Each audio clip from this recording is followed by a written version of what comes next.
칼폴리포모나의 상담 심리학 교수로 계시는 박소은 박사님과 함께하는 내 인생의 폴라리스 시간입니다. 어서 오세요. 안녕하세요, 박사님. 네, 반갑습니다. 안녕하세요. 안녕하세요. 안녕하세요. 네. 반갑습니다. 박사님, 제가 이렇게 박사님 모시기 전에 매주 고백을 하는데 네. 그게 좀 부담스럽진 않으신가요, 혹시? 아닙니다. 즐겁습니다. 아유, 감사합니다. 그렇게 받아주시니. 네, 칭찬은 언제나 즐겁죠. 그러니까요. 네. 이게 괜히 진짜요? 아, 부담스러울 것 또 같은데. 늙은이 주책이라고 생각돼서 괜히 부담스럽진 않으실까 해갖고는. 네. 아유, 아닙니다. 칭찬 좋아합니다. 네, 그 클레오파트라 머리는 조금 바꾸셨네요. 네, 한번 묶어봤습니다. 네, 죄송합니다. 박사님 모시고 아닙니다. 자꾸 엄한 쪽에 관심이 많아갖고. 네. 아니에요. 네. 지난주에 저희가 공황장애에 대한 얘기를 네. 하다가 중간에 끊어졌어요. 네. 그래서 좀 연결을 해서 함께 했으면 좋겠는데 맞아요. 일단 지난주에 저희가 나눴던 얘기 잠깐 썸머리부터 좀 하고 그럼요. 지나갈까요? 네. 네, 지난주에 이제 친구나 가족들이 우울하거나 아니면 좀 이렇게 공황 장애가 있거나 하는 경우들이 이제 종종 생길 수가 있어요. 워낙에 이제 좀 정신 건강에 대한 관심도 높아지고 그런 것들을 조금 더 이제 개방적으로 얘기하는 분위기가 형성이 되고 있기 때문에 그런 것들이 있을 때 그럼 나는 좀 어떻게 이 친구나 힘들어하는 가족들을 도와줄 수 있을까에 대한 얘기를 좀 이제 지난주부터 쭉 해오고 있는데요. 그래서 지난주에 이제 공황이 그럼 뭘까라는 얘기부터 먼저 좀 드렸어요. 그래서 네. 어떻게 할 수 없는 극도의 어떤 두려움, 정말 죽을 것 같은 어떤 불안함, 공포감이라고 말씀을 드렸는데요. 이제 그런 이제 장애가 있다라고 얘기를 했을 때, 혹은 좀 우울증을 앓고 있어서 많이 힘들다라고 했을 때 우리가 어떻게 좀 얘기를 해줄 수 있을까? 이제 두 가지를 말씀을 드렸어요. 그래서 첫 번째는 문제 해결을 하려고 하는 마음을 조금은 내려놓고 잘 들어주자. 그러면은 두 번째는 뭘까? 들어주자는 것은 충조 평판을 하지 않는 것이다라고 말씀을 드렸는데요. 오늘은 이제 거기서부터 시작을 해보려고 하는데, 충조 평판 혹시 어떤 건지, 어떤 것의 약자인지 기억이 나실지 모르겠어요. 네. 이게 충이 그 중에 충은 이제 충고. 네. 그렇죠. 네. 네. 그다음에 조언, 그렇지. 그다음에 판단, 네. 평가. 평가 뭐 네. 이런 거 하지 말라는 판단. 말씀으로. 네. 맞습니다. 네, 네. 잘 기억하고 있는 건가요? 네, 아유, 잘 기억하셨네요. 네, 충조 평판은 충고, 조언, 평가, 판단의 이제 약자로 이제 저희가 이제 한국에서는 좀 흔히 쓰이는 말인 것 같더라고요. 공감에 대해서 어떤 강의를 하시는 분들이나 책을 쓰시는 분들이 주로 쓰시는 말, 이제 쉽게 이해를 하기 위해서 만드신 말인 것 같은데, 그래서 오늘 맥락과 관련해서는 지난 시간에 청취자분께서 한번 질문을 해주셨던 게 생각이 났어요. 그러면 충조 평판 하지 말고 충고, 조언, 평가, 판단 하지 말고 그럼 뭘 할 수 있나요? 마지막 질문이었어요. 마지막 네. 질문이었어요. 네. 우리가 할 수 있는 게 뭔가요?라는 아주 네. 날카로운 질문이 있었죠. 아주 날카롭고 중요한 질문이 있었기 때문에 거기서부터 좀 시작을 해볼까 하는데요. 네. 평소에 좀 내가 좀 충고를 하나, 조언을 하고 있나, 평가를 하고 있나, 판단을 하고 있나 스스로 좀 되돌아보는 것만으로도 큰 도움이 되실 것 같은데, 그렇다면 좀 어떻게 반응을 하는 것이 좀 좋을까 궁금해하시는 분들을 위해서 제가 좀 예시들을 몇 개를 들어왔습니다. 그 이제 친구들이나 가족들이 힘들다고 얘기를 하는 뭐 상황들은 여러 가지가 있겠지만 좀 이런 상황들이 있을 것 같아요. 직장에서 너무 스트레스를 받아서 너무너무 힘들다, 정말 너무 힘들고 이제 좀 그만두고 싶다라는 얘기를 했다고 이제 상상을 해봅시다. 네. 그때 이제 충고나 조언의 반응이라고 한다면 그냥 좀 참아, 다 그래, 다 힘들어, 모든 직장이 다 힘들어, 그냥 좀 견뎌봐, 지금은 견디는 게 제일 중요해 라고 얘기를 한다면 약간 충고나 조언이라고 볼 수 있을 것 같은데, 중요한 거는 이 사람이 요청하지 않은 충고나 조언일 때에 더 위로의 효과는 없어진다는 거죠. 네. 그렇죠. 네. 그 후배들 함께 일을 했던, 예전에 그 풀타임으로 일을 했었을 때 후배들이 회사를 그만 다니고 싶다, 일을 하는 게 너무 힘들다, 그랬을 때 제가 했던 얘기가 맨날 너는 놀려고 나오냐, 원래 일은 힘든 거야, 이거 당연한 거야, 이거 당연한 거 갖고 지금 네가 그따위로 뭐 인생 어떻게 살 거야, 맨날 그런 식으로 얘기를 했어요. 너무 싫었을 것 같아요. 싫었을 거야. 그런데 너무 싫었을 것 그때는 같아요. 이제 제가 그 간부였었기 때문에 네. 저한테 뭐라고 그런 말씀은 도움이 안 됩니다, 뭐 이런 얘기를 못하던 친구들이 이제 머리가 컸잖아요. 나이도 네. 지긋해지고 가끔 만나면 그런 얘기를 해요. 형 또는 오빠. 그때 그런 얘기할 때 얼마나 미웠는지 몰라. 누가 네. 그걸 몰라서 얘기해? 네. 뭐 이렇게 이제 저를 타박하기 네. 하더라고요. 네. 그러니까 저도 참 엄한 짓을 했던 거죠. 네. 그 중요한 포인트가 나왔는데요. 그분이 이제 누가 그걸 몰라서 얘기해라고 그렇죠. 하셨잖아요. 이제 그 마음인 거죠. 모르지 않습니다. 모르지 않는데 그 말을 하는 데에는 이유가 있을 것 같아요. 어떤 이유일까요? 저한테 술 사달라고? 밥 사달라고? 왜 필요할까요? 술이나 밥이 왜 그런 시간이 필요할까 생각을 해보면 기분 좀 풀어달라고 했던 그렇죠. 건가? 네. 기분을 좀 풀고 좀 위로를 받고 싶은 마음이 아마 대부분일 것 같아요. 거기다 술이나 밥은 안 사고 야 넌 놀려고 직장 나와 이런 원래 얘기나 다 힘들어 좀 참아봐 이런 다 지나가 이렇게 꼰대나 하는 얘기를 하고 있었으니 얘기를 한다면 그 마음은 너무 이해가 돼요. 그 말씀을 하신 정말 사실일 수 있거든요. 이게 정말 지나가는 거고 고통은 지나가는 게 맞고 또 원래 직장은 힘든 게 맞지만 그걸 몰라서 묻는 얘기가 아니라는 마음에 초점을 두면 내가 어떤 반응을 해야 될지가 좀 감이 잡히실 것 같은데 우선 제일 중요한 것은 상대방의 힘듦을 인정을 해주는 거예요. 그래, 너가 그렇게 말하는 게 들어보니까 너가 정말 많이 힘들었던 게 내가 느껴진다. 박사님 그게 잘 안 돼. 그게 오늘 잘 안 돼. 이렇게 진도 나갈 수 있겠어요? 한마디 한마디에 지금 아니 그런 얘기 딱 다안 된다고 그런 얘기 딱 그러는데. 나오면 야 옛날에 우린 일주일 내내 일했어 오버타임도 없었어 너희들 5일이라잖아 네. 지금은 4일이라죠 5일이라잖아 뭐가 힘들어 너희들 네. 오버타임도 안 시키는데 이 그렇게 유약함으로 어떻게 이 험한 세상을 살라 그래 이러고 나가거든요. 네, 제가 그 들어주는 태도에서 가장 중요한 게 제가 또 이게 예전에 어떤 비유를 이제 배웠던 건데요. 이 들어주는 자세에서 제일 중요한 거는 내가 스포트라이트를 받고 있다가 아니라 스포트라이트가 상대방에게 있다. 라는 좀 그 이미지를 머릿속에 그려보시면 나는 나 때는 4일을 일했고 7일을 일했고 이 말보다는 저 사람이 어렸을 때 학교 다닐 때 제일 듣기 힘들었던 얘기가 우리 할아버님께서 하시던 말씀. 아니 학교 가는 게 뭐가 어려워. 우리 때는 이놈아 학교를 못 가서 40리를 걸어 다녔어. 40리를 비가 오나 눈이 오나 보따리 짊어지고 학교를 가려고 그 40리를 걸어 다니는데 뭐가 어려워 지금 다 학교만 태워다 다녔나? 다 태워다 주는데. 갔다 와서 다녀오셔서 일도 하셨다고 하시잖아요. 그렇죠. 산에 올라가서 뭐 대단하시죠. 나무 네. 베고 농사 짓고 그랬는데 뭐가 공부만 하는데 뭐가 어려워. 네.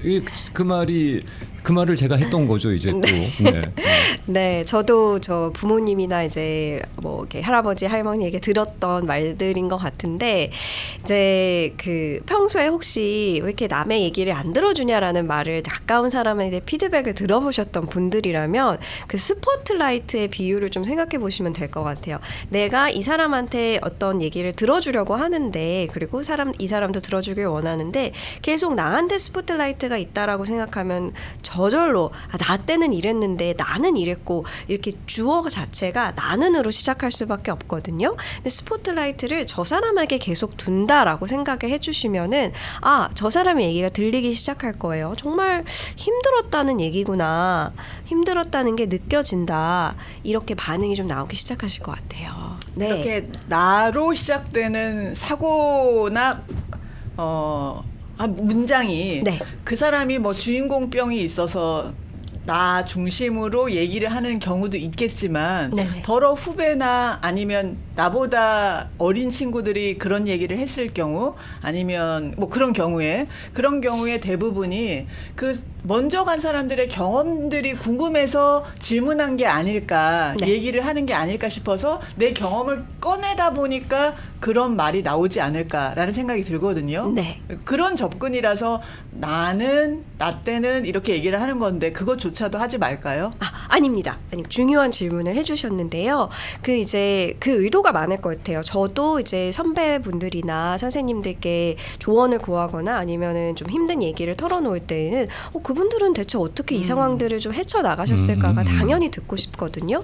그런데 갔는데 나 때는 이것도 더 심하게 했고 원래 그랬어라는 반응을 듣고자 했던 건 아닐 것 같고 제가 이제 얘기를 해드렸을 그렇죠. 때도 우리가 뭐 40리길을 걸어 다녔다 그 얘기 듣자고 하는 얘기는 네. 아니잖아요. 어떠한 지혜로 좀 난관을 헤쳐갔을지에 대한 조언을 듣고 싶은 마음일 것 같아요. 네. 그래서 같은 충고 조언이라고 할지라도 이 사람의 의도를 좀 파악해 보시고 생각을 해보시는 것도 좋을 것 같습니다. 무조건 내 얘기를 하지 말라는 아니에요. 중요한 얘기죠. 저도 요즘 생각해 보면은 어렸을 때는 약간 왜 저런 잔소리를 해라고 생각했던 부모님의 말씀이 가만히 들어보면 진짜 필요했던 말이구나의 마음이 좀 생기거든요. 그래서 점점 더 배우게 되는 것 같아요. 이제 그 길을 먼저 지나간 사람들의 말은 정말 중요하구나를 배우기 때문에 그 말 자체를 안 하지 말라는 얘기는 절대 아니고요.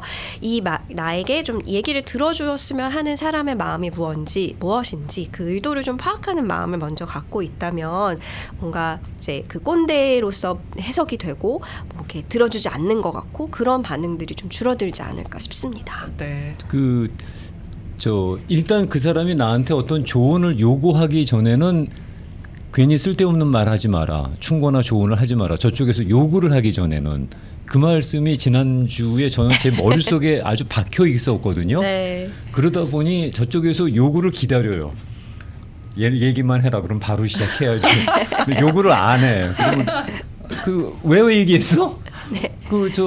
나한테 뭐 필요한 거 있으면 얘기해봐. 이러고 또 자꾸 저쪽에다가 나의 조언이 필요하다고 얘기해라고 또 강압을 하게 되더라고요. 얘기를 물어보실 수는 있을 것 같아요. 뭐 어떤 내가 조금 내 경험을 좀 얘기해줘도 될까? 어때? 내 좀 생각하는 바를 얘기를 해볼 수 있을 것 같은데 좀 듣고 싶니라고 물어보실 수도 있을 것 같고. 하지 마세요 그러더라고요. 네. 하지 마세요. 정확한데요, 그러면.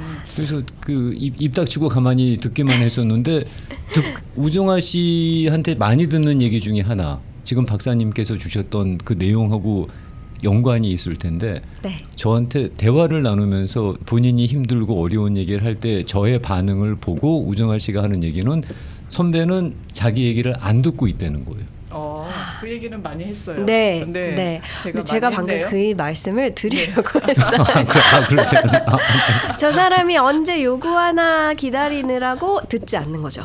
그렇죠. 저는 타이밍만 보는 거죠. 네. 언제 나 때는 말이지 하고 나가야 되나 이러고 있으니까. 네. 정말 듣는 어떤 태도가 되고 듣게 되기 시작하면은 내가 언제 내 얘기를 나눠야 되지라는 질문도 자연스럽게 사라질 거예요. 왜냐면 그 사람 얘기에 몰입을 하고 들어주고 그 사람이 이제 얘기를 더 할 수 있도록 질문을 하고 제가 좀 이따 드릴 얘기인데 질문을 하면 할수록 내가 이런 얘기 해야지 내가 저런 얘기 해야지라는 마음이 좀 줄어들고 정말 들어주는 어떤 그런 경험이 되실 것 같아요. 그래서 지금 방금 생각하신 요구를 하는 말을 이제 올 때까지 기다려야지는 들어주는 마음은 아닌 거죠. 그래서 안 듣는다. 네, 그래서 아마 느껴졌을 거예요. 네. 자기 말을 전혀 선배는 들을 준비를 안 한다고. 네. 아니 근데 그게 무시해서 그런 게 아니에요. 도와주고 싶어요. 그럼요. 네, 도와주고 싶어요. 빨리 해결해주고 싶어요. 네. 단지 그 마음이 잘못된 방향이죠. 네. 저쪽에서 요구하는 거하고는 전혀 상관이 없는 네. 저 혼자만의 생각이라는 거를 지금 깨닫고 있어요.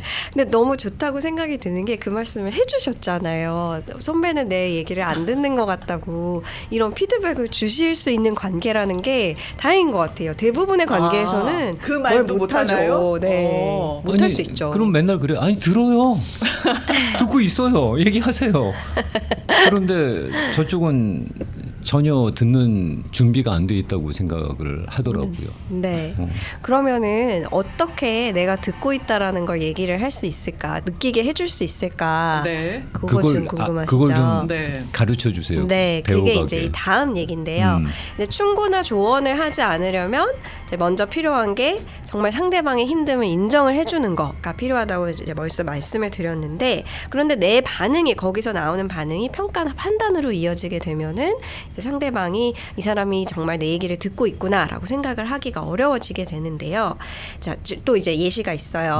네, 제가 예시가 몇 개가 있는데 계속 질문을 드릴게요. 네. 자.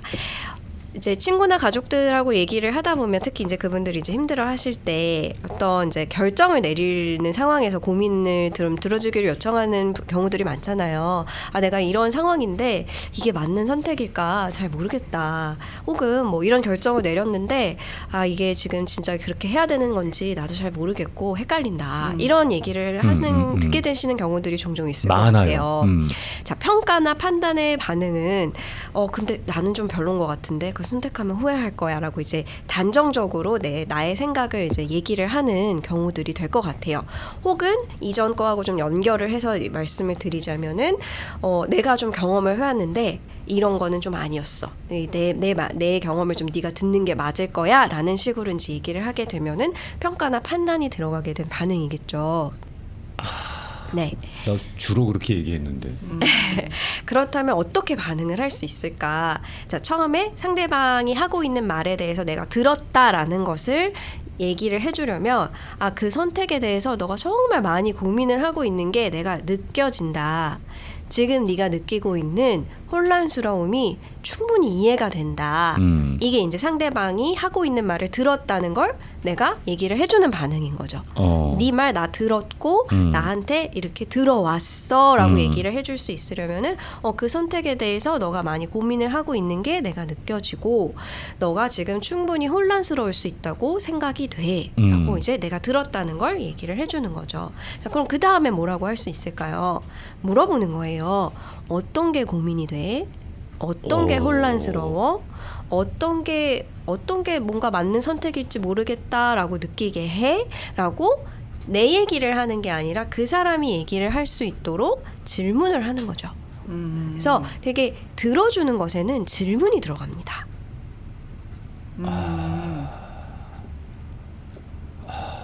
네. 한 번도 해보지 않았던 질문인데요. 네, 이게 고민을 들어주러 어떤 사람이 왔으면 내가 다 답을 줘야 될 것 같거든요. 답은 마침표라고 생각을 하시는데 사실 그 사람의 고민을 들어주려면 나는 물음표로 끝나는 게 가장 좋은 방법입니다. 네. 그렇군요. 네.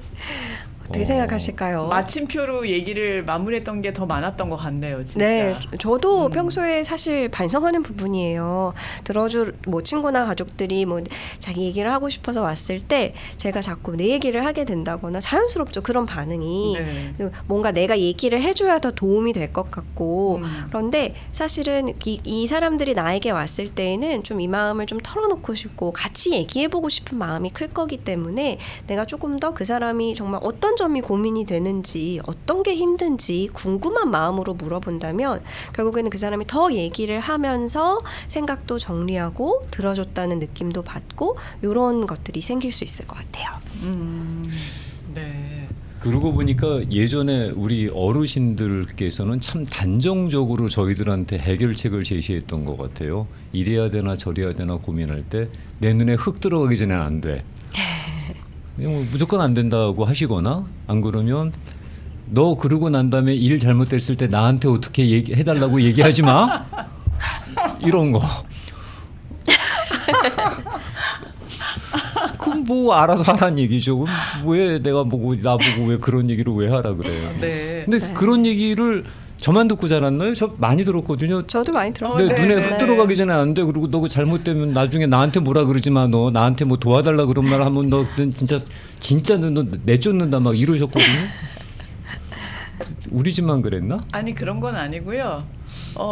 저는 이제 이 예시를 들으면서 들었던 생각이 일단은 물음표로 잘 안 했던 거 조금 더 구체적으로 질문하거나 알려고 들지 않았던 제 자세를 알게 됐고 이제 마침표를 많이 했구나라는 생각이 들었는데 그런 식으로 이제 누군가가 나한테 내가 이걸 고민하고 있는데 이렇게 할까 저렇게 할까라고 물어봤을 때 이제 제 생각을 얘기하잖아요. 그래서 저는 이제 제 생각을 얘기를 하는데 나중에 결과를 봤을 때 제가 얘기했던 부분으로 안 흘러갔을 때는 네. 왠지 모르게 약간 섭섭함이 느껴지는 거예요. 네. 그게 그 선택에 있어서 그럴 수 있을 제가 것 같아요. 책임져 줄 수 있는 선택은 아니었지만 네. 저도 상당히 고민해서 그 마음속에 들어가려고 해서 이런 생각에 내 생각은 이래라고 같이 공감해 줬는데 방향은 다른 선택을 했으면 상당히 이제 거기에 섭섭함이 들면서 네. 그 다음에는 그 사람 마음으로 안 들어가고 싶다라는 생각을 네. 했던 내가 경험들이 얘기해봤자. 있어요. 얘기해봤자 네. 내 얘기는 별로 중요하지 않은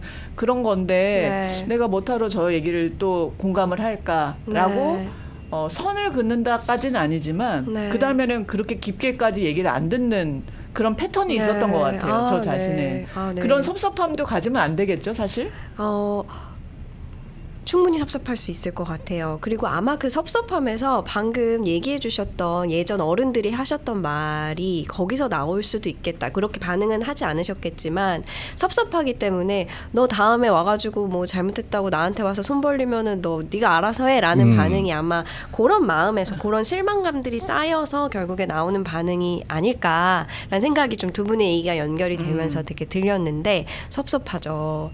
내가 애써서 이야기 들어주고 고민 상담해주고 그런 것들도 있어요. 이렇게 연인이 이제 헤어지려고 고민하는 친구가 있어서 몇 시간을 들어줬는데 다음 날 전화해봤더니 나 지금 여자친구랑 있어, 남자친구랑 있어, 맥 빠지고. 그러니까요. 네, 내가 못하러 어제 그렇게 새벽에 잠도 못 자가면서 얘기를 들었나 원망감 들고 섭섭함 충분히 들 수 있을 것 같아요. 네. 네. 그런데 이게 저도 어려운 부분이고 많은 분들이 어려우실 것 같은데 내가 얘기를 해서 조언을 해준 것과 그 사람의 선택은 별개의 문제라고 봐요. 네. 내가 어떻게 할 수 없는 부분이죠. 나는 나의 어떤 시간을 충분히 줄 수 있고 그런데 그게 만약에 패턴이라고 말씀을 하셨는데 이 사람이 계속 나한테 도움을 주고 선택은 뭐 자기 마음대로 하고 나 몰라라 하는 패턴이 좀 있다라고 하면 내가 너무 지치게 되잖아요. 그럴 때에는 내가 좀 선을 긋는 게 필요할 수는 있을 것 같아요. 내가 이제 뭐 만약에 좀 더 솔직해질 수 있는 사이라면은 너가 도움을 줄 때마다 내가 정말 막 열과 성을 다해서 들어줬는데 네. 그거에 대해서 조금 어떻게 좀 추후에 내가 내 선택이 좀 들어졌다라는 느낌이 좀 내 조언이 너한테 충분히 좀 다가갔다라는 느낌이 안 들어서 내가 좀 실망감이 든다. 그래서 다음번에 고민을 할 일이 있으면 다른 사람한테 얘기를 하는 게 난 좋을 것 같다라고 얘기를 하실 수 있으면 제일 좋을 것 같고. 이렇게 얘기하는 건 어떨까요? 어떻게요? 내 말대로 안 할 거면 물어보지도 마. 네. 얘기하지도 마. 네. 뭐 이렇게 하면은 너무 셀까? 그 말을 좀 어떻게 다듬어 볼 수 있을까요? 저 이런- 다듬어질 수 있는 내용이에요? 네. 저런 말을 해도 되는 거예요? 다듬어서 얘기를 할 수 있을 것 같아요. 이게 많이 어. 다듬은 건데. 김영주 씨 다듬어 보세요, 한 번 더. 이게 이렇게 얘기해도 되나라는 생각이 드는데 그런 네. 내용은 얘기해도 돼요. 지금 박사님께서 오. 뭔가 우리한테 이게 이 말 가능성 있는 말인가 그러니까 봐요. 예, 그러니까 내 말대로 할 거 아니면 나한테 물어보지도 마. 이 말씀에 갑자기 이렇게 또 그냥 던진 말인데 무게감을 주시니까 부담스럽네. 제가 한번 풀어볼까요? 다듬어 네. 주시겠어요? 네, 다듬어 볼게요. 내 말대로 할 거 아니면이라는 생각 그 말씀을 하셨을 때는 나의 가정이 있는 거예요. 이 친구는 항상 내 말대로 안 했어. 그렇지. 그걸 이제 좀 다듬어 보면은 지난번에 내가 얘기를 한 거에 대해서 너가 이렇게 충분히 고려하지 않았을 때 내가 실망감이 들었어. 이로 다듬어질 수 있을 것 같고요. 물어보지도만은 그것 때문에 내가 상처를 받았기 때문에 너가 나한테 지금 와서 조언을 구하는 게 나한테 조금 힘들어. 그래서 다른 사람한테 조언을 구하는 게 나을 것 같아.로 다듬어 볼 수 있을 것 같아요. 좀 길어지죠. 길어지지만 내 의도는 충분히 전달할 수 있을 것 같습니다. 우리 엄마가 나한테 했던 얘기. 내 말대로 안 할 건 물어보지도 마. 이 말씀이 박사님의 말씀 풀어주신 거로 들으니까 내가 엄마한테 그만큼 많은 실망감을 그 전에 드렸구나. 그랬을 수도 있지 않을까 싶네요. 그러니까, 네, 그렇다는 얘기는 아니지만. 예, 아니 실제로 그랬던 것 같아요. 그러니까 이분이 듣다 지치니까 당신 말대로 할 거면 나한테 얘기도 꺼내지 마라고 하셨겠죠. 네. 야, 참 박사님 그 유튜브 창에 올려주신 몇 가지 내용 좀 읽고 네. 그다음에 잠깐 전하는 말씀 듣고 그 후반전 시작할게요. 옷 컬러는 가을이 아닌 것 같아요. 그러시는데 이분은 박사님의 의상도 유심히 보셨구나 또. 대부분의 관계에서 그러면 향후 대화 차단, 손절입니다. 이 말씀은 이제 제가 아까 꼰대식으로 네. 얘기했더니 그때 올려주신 내용 같아요. 대부분의 관계에서 그러면 손절입니다라고 하셨고, 내가 속상하고 힘든 마음 들어주고 맞장구 쳐주기만 해도 상대는 50%쯤 위로받고 그 힘든 감정이 조금 해소된 후에 저는 더 정확한 질문을 해봅니다. 조금씩 돌려서 내가 그 상황이라면 이라고 하면서 제 의견을 내가 그 상황이라면 이렇게 전달을 네. 좋은 한다고 방법이에요. 네. 하시네요. 내가 네 입장이라면 네. 뭐 이렇게 하신다는 거죠. 저는 정확한 의견을 위해서는 정확한 상황을 알아야 하므로 제 의견을 말하기 전에는 질문을 먼저 많이 합니다. 질문하는 것을 상대는 기분 나빠하기보다는 나의 얘기에 관심이 있고 경청하고 있다는 느낌을 준다고 생각하는 것 같습니다. 네. 하셨네요. 네. 이분께서는 정확한 지금 FM이시네. 스탠다드로 딱 하고 계시네. 네, 질문을 잘 하시는 분 같아요. 그러니까요. 네. 또 카톡으로 올려주신 사연들 소개하면요. 저도 예전에 힘든 일이 있을 때 친구에게 힘듦을 얘기했을 때 돌아오는 대답이 너만 힘들어? 다들 그렇게 살아. 괜히 징징거리지 말고 세상 사는 게 다 그래. 라고 말을 하니까 더 이상 대화하고 싶지 않더라고요. 선생님 혹시 저랑 친구세요? 왜 제가 하는 얘기를 그렇게 정확히 적어주셨죠? 그 후로는 힘들 때 누군가에게 말을 하고 위로받기는 포기하는 것 같습니다. 특히나 가까운 사람에게 그런 말을 들었을 때는 더 이상 안 한다라는 말씀을 주셨습니다. 그리고 이제 박사님처럼 그렇게 만약에 상황을 풀어서 얘기를 하다 보면 또 그 사람이 편안하게 들릴 수도 있지만 저 사람 너무 뒤로 빼는데 너무 보드라운데 그런 느낌을 가질 수도 있을 것 같다라는 네. 생각이 드신다고 네. 하시는 분도 계시고요. 그리고 또 다른 분은 전 나이가 들면서 깨달은 건 나이 들수록 입은 다물고 지갑은 열라는 말에 극 공감하신다고 네, 말씀을 주셨고요. 또 들어주는 것은 직장도 그렇게 해야 하겠지만 자식과의 관계도 들어주면 자식이 마음을 더 오픈하는 것 같습니다. 계속해서 충고나 나 때는 하면서 얘기를 하면 마음을 닫는 것 같아요 라고 하셨어요. 네. 이거는 뭐 주변 분뿐만 아니라 자식과의 관계도 그런 것 같다라고 하시네요. 네. 네. 참 그 말씀은 오래 남네요.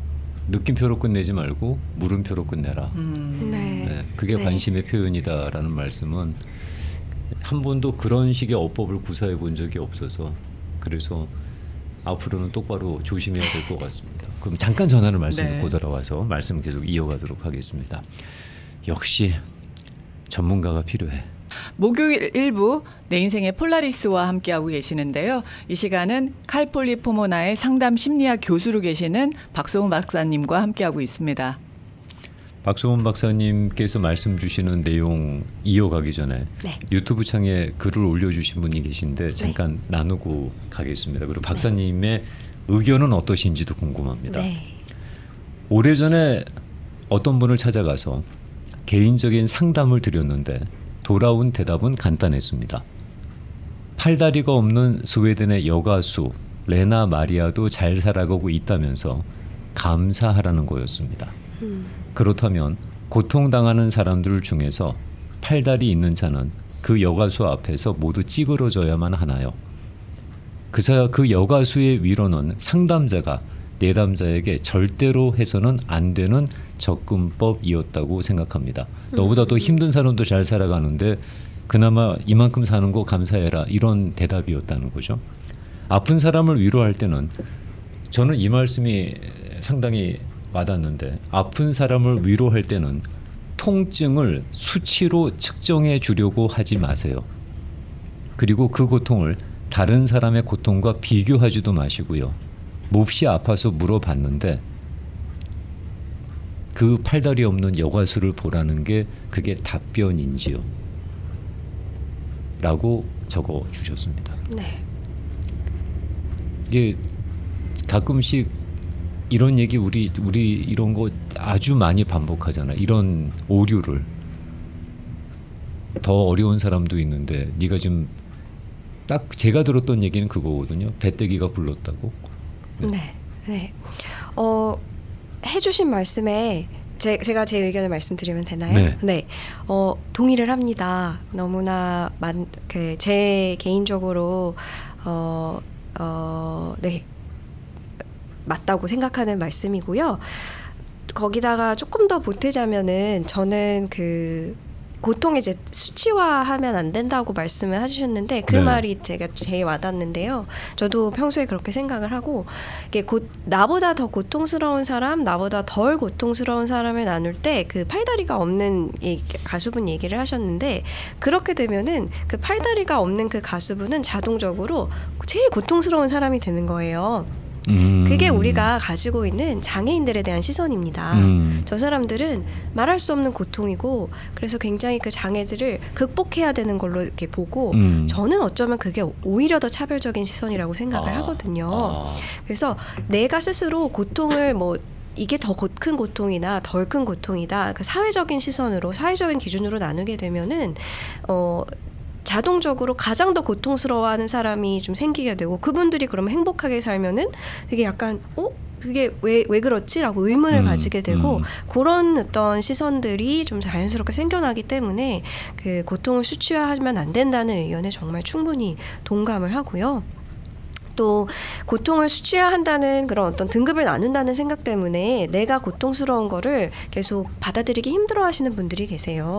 그러다 보면은 나는 지금 너무나 힘든데 그것들이 당연히 이거보다 더 힘든 사람들이 있기 때문에 나는 안 힘들어요라고 이제 애써서 좀 살아가려고 하시는 분들이 고통을 키우시고 심리적인 고통이 더 생기게 되는 경우가 있기 때문에 저도 그 의견에 이제 조금 동의를 하는 편이고요. 네. 말씀해주신 부분에 그런데 조금 더 그 말을 좀 그러니까 들으셨던 말을 조금 의도를 좀 생각을 해보자면 아마도 이렇게 이 세상에 이제 내가 제일 고통스러워할 필요는 없다라고 위로의 말이었을 거라고 생각을 해요. 네가 진 십자가만 제일 무거운 건 아니다라는 말씀이셨겠죠. 네, 그 고통을 덜어주고자 하는 말이었겠지만 그런 말을 할 때 다른 사람의 그 고통 위에 이제 내가 행복해질 필요는 없을 것 같거든요. 그래서 그 고통의 등급을 나누지 말자는 말씀에는 100% 동의합니다.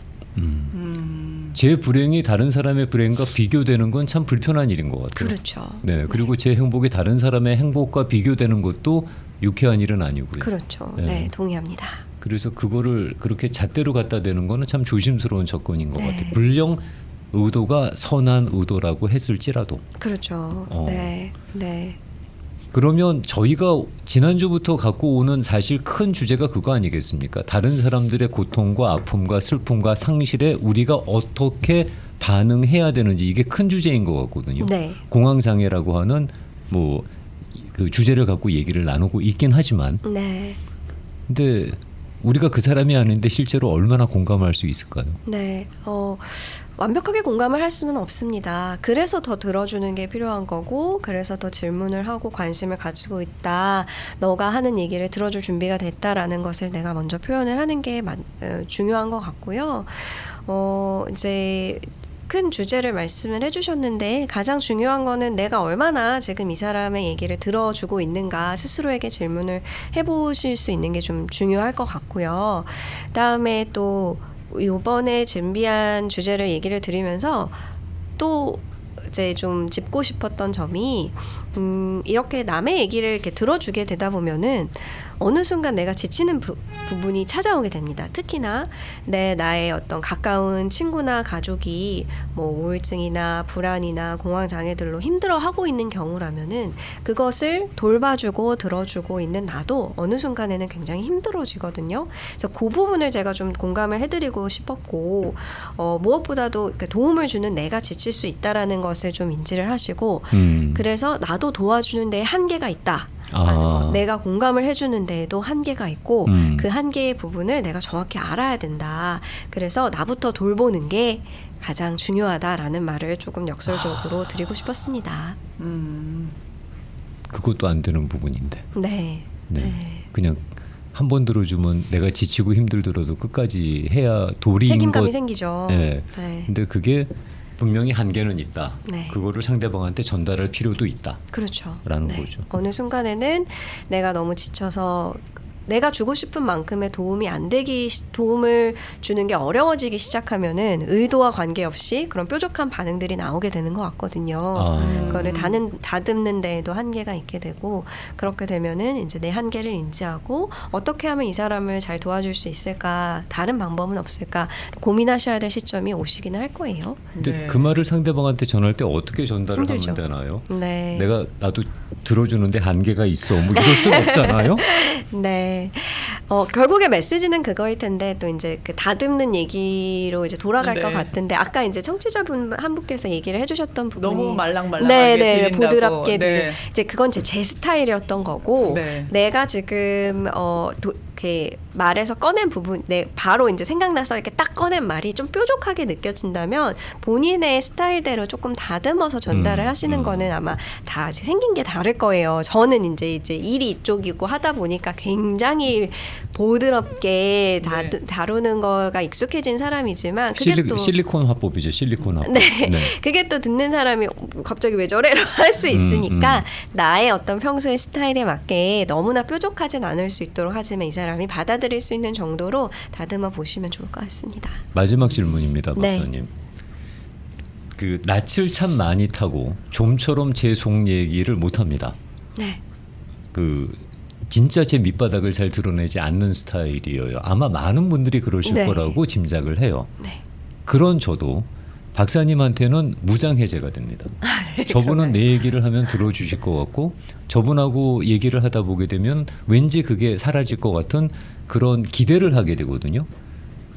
우리가 사람을 만났을 때 그런 기대를 갖게 하는 내 얘기를 들어줄 것 같은 그런 느낌을 받는 사람들을 덜어 만나잖아요. 그렇죠. 덜어 네. 만나잖아요. 그 사람들이 갖는 그런 매력은 어디에서 나오는 겁니까?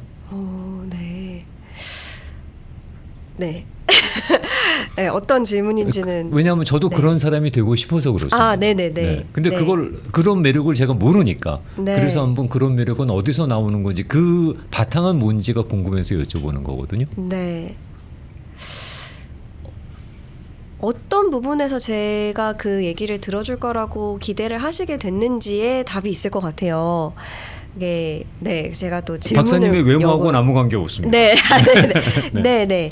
그러니까 뭔가 어떤 이 사람이 이렇게 가지고 있는 따뜻함이 내가 조금 뭐 얘기를 더 할 수 있도록 만든다라든지 아니면은 부드러운 말투가 뭐 그런다든지, 그러니까 내가 나를 무장해제시키는 어떤 그 요소가 있을 것 같아요. 그거는 네. 사람마다 다를 것 같고 네. 어떤 사람은 굉장히 이렇게 핵심을 잘 짚은 조언으로 무장 해제가 되기도 할 거거든요. 그 박사님한테 느끼는 것 중에 하나가 그거예요. 아, 그런가요? 네, 포인트를 정확히 네. 그냥 찍어 오시니까. 네. 네. 그래서 그런 부분들이 있을 것 같아서 제가 뭐 이런 매력을 길러보세요라고 단답을 드릴 수는 없을 것 같고 네.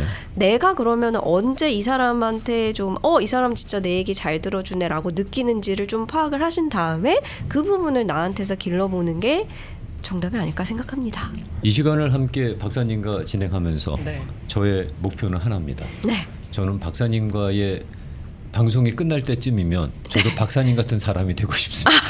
아이고 아닙니다. 누군가에게 그런 사람이 되고 싶은데 가능할런지는 모르겠습니다.